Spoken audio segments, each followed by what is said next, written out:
What's up, Meta Nerds? This video is all about the Z-95 Headhunter. It was developed by Incom and Subpro Corporation, the same companies that brought us the ARC 170 and the T-65 X-Wing.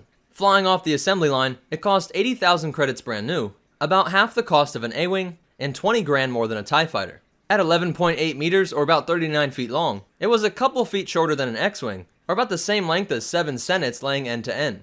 With a top atmospheric speed of 1,150 kilometers, or about 715 miles per hour, the Z-95 falls right in between the speeds of an A-Wing and an X-Wing.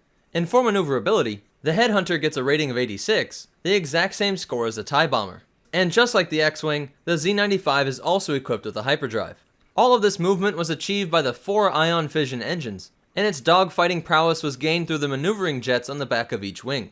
Along the bottom of the cockpit right along the sides, there are a pair of concussion missile launchers, each of which carries 3 missiles at a time.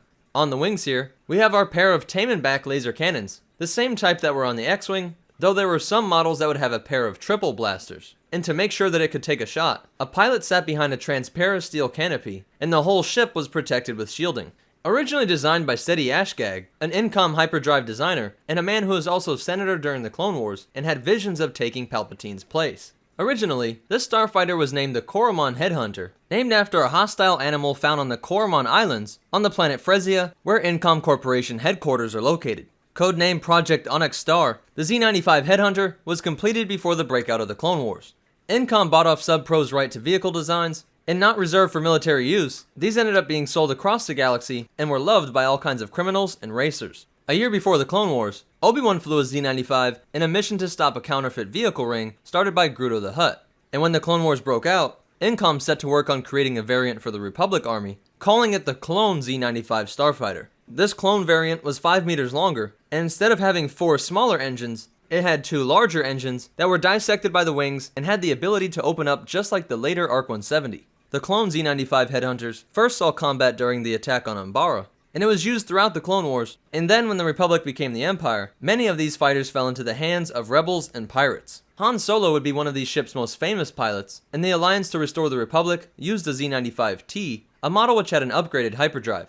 Nadru Sulak was a notable hunt saboteur, a profession which worked to delay the efforts of bounty hunters, and he used a modified version of this starfighter, a Z-95 that had room for another passenger, in his missions against the likes of Boba Fett and Dengar. Years after the events of Return of the Jedi, Mara Jade used the Headhunter against Thrawn's Imperial Remnant forces, switching out the concussion missiles for an ion cannon. Jaina Solo, Han and Leia's daughter in Legends' first ship was a Z-95 Headhunter, and Jaden Korr of the Jedi Academy also flew one of these ships. Lastly, some Z-95s even made their way into Rogue Squadron.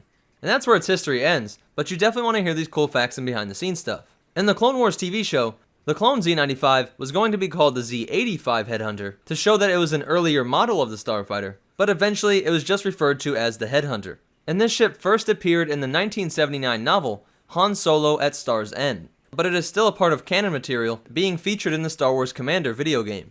Well, that's it for the Z-95 Headhunter. If you liked it, go ahead and hit that like button, and be sure to leave a comment down below if I missed any cool facts, or if you have a suggestion for future videos. Be sure to follow us on Instagram at MetaNerdsLore, so you can see us build Star Wars props and cosplays, along with some other cool Star Wars stuff. If you want to help support this channel, check out the description below for our Amazon store and our Patreon. And be sure to subscribe, because we're making videos like this every single day. But more important than all that, remember, the galaxy may be enormous, but it sometimes seems like there's only 4 companies that produce all the vehicles we see in Star Wars, and the Force will be with you. Always.